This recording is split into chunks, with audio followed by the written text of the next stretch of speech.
Welcome to a guide through the apps in the HRM module of the 10-Orbit ERP, including recruitment, employment, attendance management, and leave management apps. First, part 1 of a guide through the recruitment app, where we'll see how to create a job position, edit recruitment phases, directly create a job application, and manage application documents.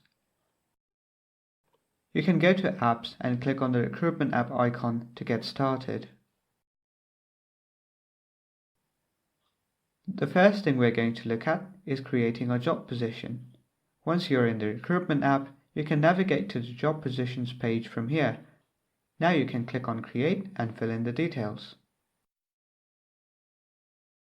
You can then click here to confirm, and you should see the new job position appear on the screen. You can see the applications for the recruitment for this job by clicking on this button, but of course we just created this, so no applications would have arrived. So I'll click on the applications button of this other one, and as you can see, there are a few applications. The applications are arranged in columns signifying what phase they are in for recruitment. This candidate, for example, is in the second interview phase. You can always edit these phases and add new columns as per required. Now let's create an application for the job position that we just created.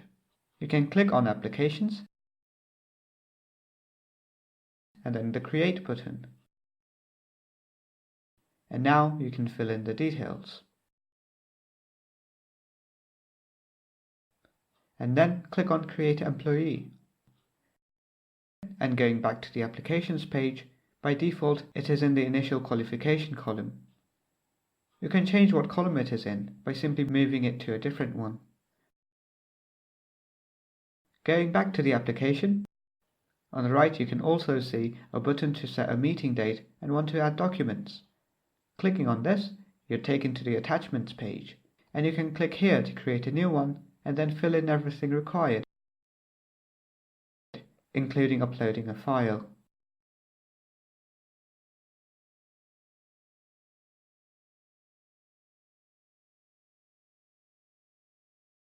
You can access all these documents from all applicants directly from the Resumes and Letters page.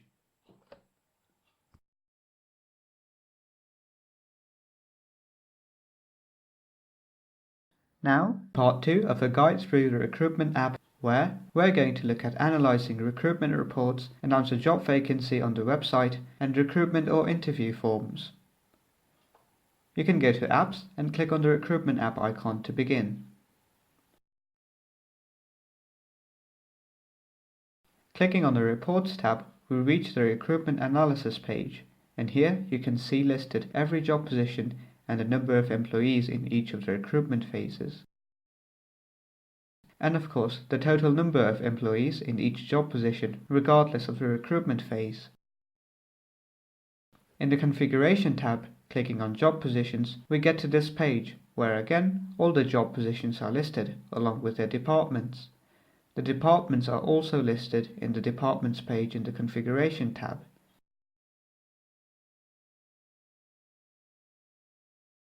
Going back to the Job Positions page, if we click on this one, we're taken to its page. And here in the right, it's shown to be unpublished on the website, which means it won't be listed as an available job for new applicants. If you'd like to change that, you can click on it and flip the switch up here. To see if it worked, we can go back to the login page, as a new applicant could. Click on the Jobs button, and as you can see, the job is listed here, with its own page and an Apply Now button. They could click on this button and fill in the details as needed.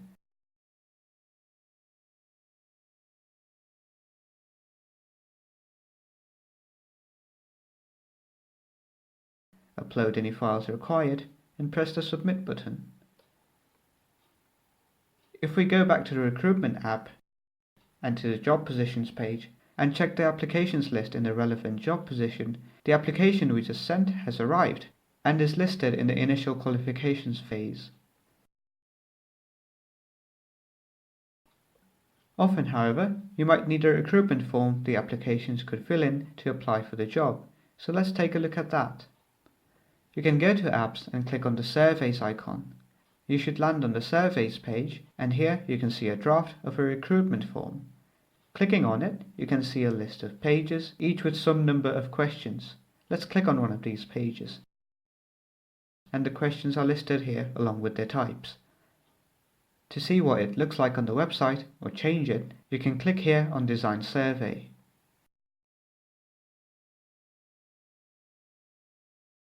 Now, part 1 of a guide through the Employees app, where we're going to take a look at creating employees and creating departments.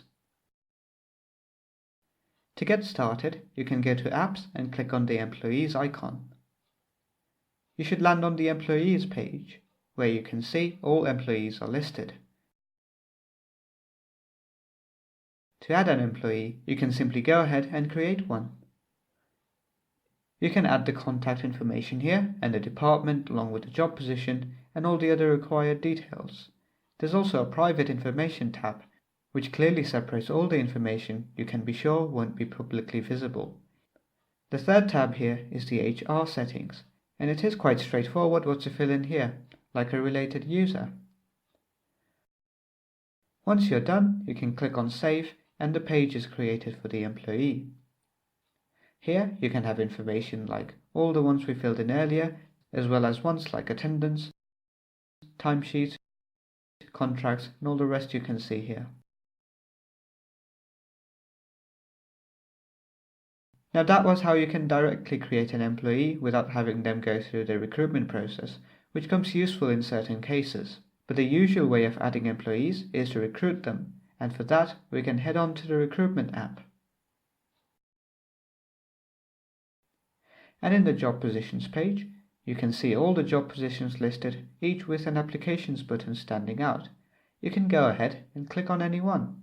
You can see this in more detail in the guide through the Recruitment app, but essentially, once a candidate has reached any required column, in this case say the contract proposal, you can simply click on it and then click on the Create Employee button to turn the candidate into an employee. Going back to the Employees app, in the Employees page, as you can see, the candidate is now a proper employee.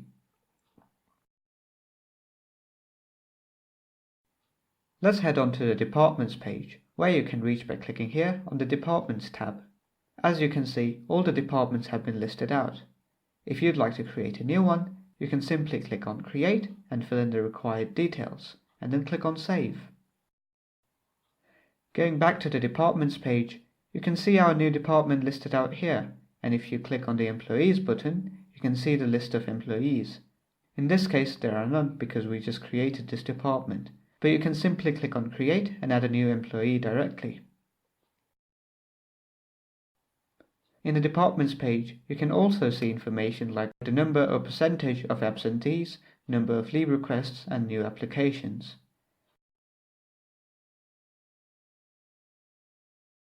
Now, part 2 of a guide through the Employees app, where we shall take a look at employee contracts. To get to the Employee Contracts page, you can go to Apps and click on the Employees icon, and then the Contracts tab up here.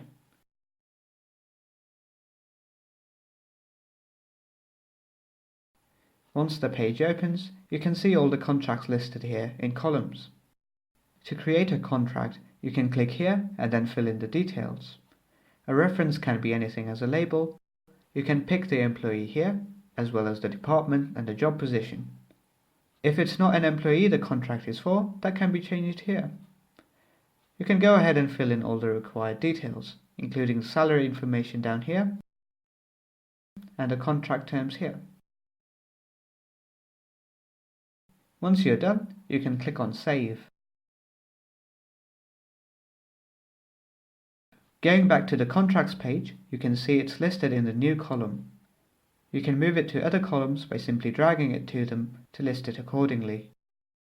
You can edit these phases or create new ones as required. Now, Attendance Management app, where we're going to take a look at checking in and out and managing attendance of employees as a manager. To begin, you can click on Apps and go to the Attendances app. You should land on the Check-in/Checkout page, and as you can see, there is a large Check-in button associated to the logged-in user. Clicking on it, you as the logged-in user are now marked as checked in, and the check-in time is recorded. If you're checked in already, on the Check-in/Checkout page, now you can see a Checkout button, clicking on which marks you as checked out and likewise records the time.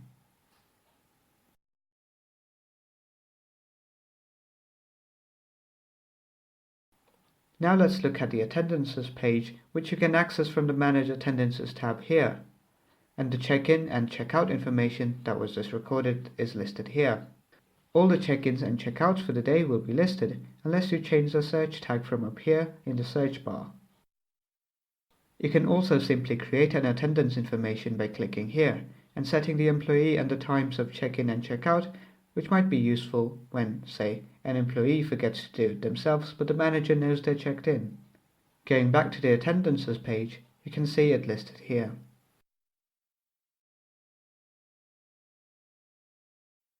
Another way of doing this is from here, the Kiosk mode, where you can either scan a badge or select an employee and check in or out with the usual interface. Finally, let's look at the Reporting page, which you can access from up here. Here, you can see the times of check-in or check-out for users in a particular day to easily analyze, compare and pick out oddities. You can also see it as a table instead of a chart, which is a much more compact form.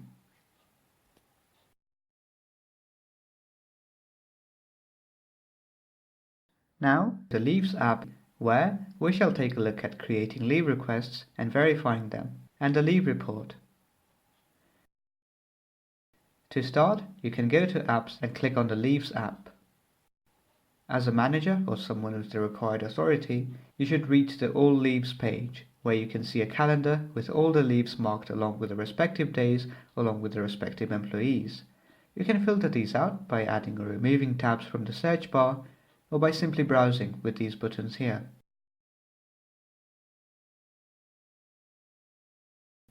Let's look at how an employee could request for a leave. Once you, as perhaps an employee, are logged in, you can go to the Leaves app and you should land on the Leave Summary page.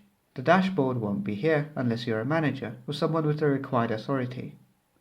To create a leave request, you can simply click on Create and fill in all the details, including the description, the type, the duration, and all the rest.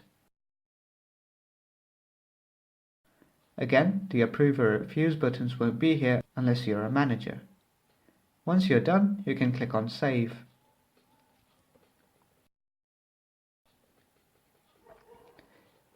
Going back to the Leave Summary page, you can see the request listed here along with the information. Logging in as a manager, you can go to the Leaves app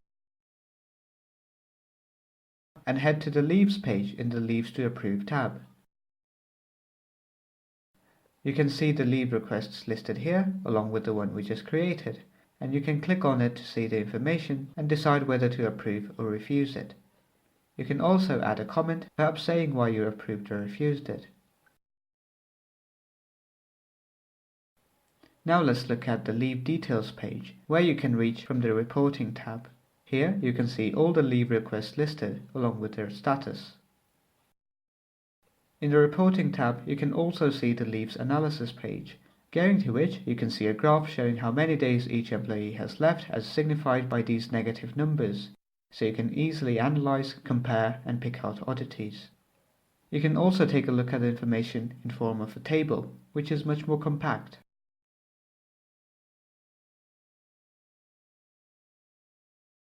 Finally, part 2 of a guide through the Leaves app, where we're going to take a look at leave allocation and verification. To begin, you can head on to Apps and click on the Leaves icon. Let's look at allocating leaves to other employees. First, let's go to the Leave Allocation Request page, which you can access from the My Leaves tab. Here, you can click on Create to create an allocation request and fill in the required details.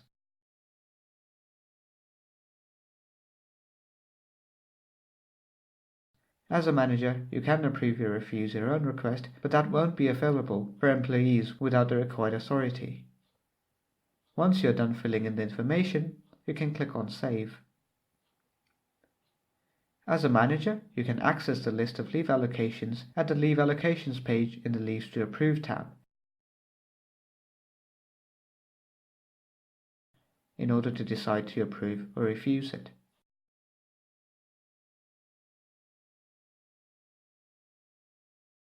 That is all for this video. Thank you very much for watching.